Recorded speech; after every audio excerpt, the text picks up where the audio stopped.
বাংলাদেশের রাজনীতিতে কিছু আসন আছে যেগুলো সময়ের সাথে সাথে দলীয় দুর্গ থেকে রাজনৈতিক পরীক্ষাগারে রূপ নেয়।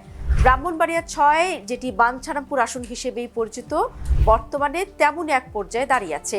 দীর্ঘ সময় ধরে আওয়ামী লীগ বিএনপির পালাবদলের রাজনীতির মধ্যে থাকা এই আসনে এখন নতুন রাজনৈতিক সমীকরণ তৈরি হচ্ছে, যার কেন্দ্রে উঠে আসছেন গণসংহতি আন্দোলনের প্রধান সমন্বয়ক জোনায়েদ সাকি। এই আসনে সাকির হেসে খেলে জেতা নিয়ে আলোচনা নিছক গুঞ্জন নয়, বরং এর পেছনে রয়েছে কয়েকটি সুস্পষ্ট রাজনৈতিক বাস্তবতা। ব্রাহ্মণবাড়িয়া ৬ আসনের ভোটাররা গত এক দশকে মূলত বড় দুই দল বাংলাদেশ আওয়ামী লীগ ও বিএনপির মধ্যেই ঘুরপাক খেয়েছেন। তবে এবারের চিত্র একেবারেই ভিন্ন। মাঠে নেই নৌকা আর ব্যালটে নেই ধানের শীষ। ব্রাহ্মণবাড়িয়া ৬ আসনটি গণসংহতি আন্দোলনের প্রধান সমন্বয়কারী জোনায়েদ সাকিকে ছাড় দিয়েছে বিএনপি, যিনি মাথাল প্রতীক নিয়ে প্রতিদ্বন্দ্বিতা করছেন।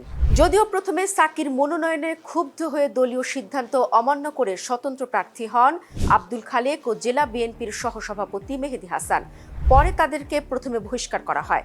শরিক দলের প্রার্থী জোনায়েদ সাকির পক্ষে কাজ করতে রাজি হয় তাদের বহিষ্কারাদেশ প্রত্যাহার করেছে বিএনপি।